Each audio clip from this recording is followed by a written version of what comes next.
Partial mole ಅಂತ ಇನ್ನೊಂದಿದೆ which is more common. ಅದರಲ್ಲಿ ಏನಾಗುತ್ತೆ, ಒಂದು ಎಗ್ ಇರುತ್ತೆ, ಅದಕ್ಕೆ ಜೆನೆಟಿಕ್ ಮೆಟೀರಿಯಲ್ ಇರುತ್ತೆ, ಬೈ ಆಕ್ಸಿಡೆಂಟ್ 2 ಸ್ಪರ್ಮ್ಸ್ ಹೋಗ್ಬಿಡ್ತವೆ.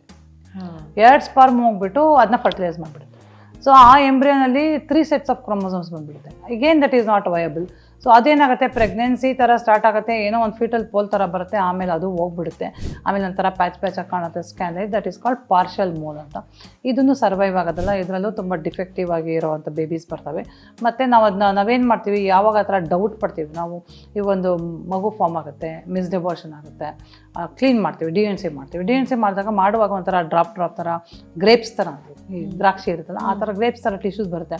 ಯಾಕೋ ಡೌಟ್ ಬರುತ್ತೆ, ಇದು ಪಾರ್ಷಲ್ ಮೋಲ ನೋಡೋಣ ಅಂದ್ಬಿಟ್ಟು ನಾವು ಬಯಾಪ್ಸಿ ಕಳಿಸ್ತೀವಿ. ಬಯಾಪ್ಸಿ ಕಳಿಸಿದಾಗ ಇದು ಪಾರ್ಷಲ್ ಮೋಲಾರ್ ಪ್ರೆಗ್ನೆನ್ಸಿ ಅಂತ ಬರುತ್ತೆ. ಕಂಪ್ಲೀಟ್ ಮೋಲಾರ್ ಪ್ರೆಗ್ನೆನ್ಸಿಗೆ ಬರೀ ಗ್ರೇಪ್ಸ್ ಥರನೇ ಇರುತ್ತೆ. Because it fills up the uterine cavity, they can bleed a lot. So ಅದಕ್ಕೂ ನಾವು ಆ ಥರ ಮೋಲಾರ್ ಪ್ರೆಗ್ನೆನ್ಸಿ ಫಸ್ಟ್ ಡಯಾಗ್ನೋಸ್ ಆದ ತಕ್ಷಣ ನಾವು DNC R dilatation and evacuation ಅಂತ ಮಾಡ್ತೀವಿ. ತುಂಬ ಕ್ಯೂರೇಟ್ ಮಾಡಲ್ಲ, ಒಂದು ಸಕ್ಷನ್ ಕ್ಯಾನ್ಯುಲಾ ಇಟ್ಕೊಂಡು ಇಮಿಡಿಯೇಟಾಗಿ ನಾವು ಅದನ್ನ ಮಾಡಿದ ತಕ್ಷಣ ಯೂಟ್ರಸ್ ನಾರ್ಮಲ್ ಸೈಜಿಗೆ ಬರುತ್ತೆ.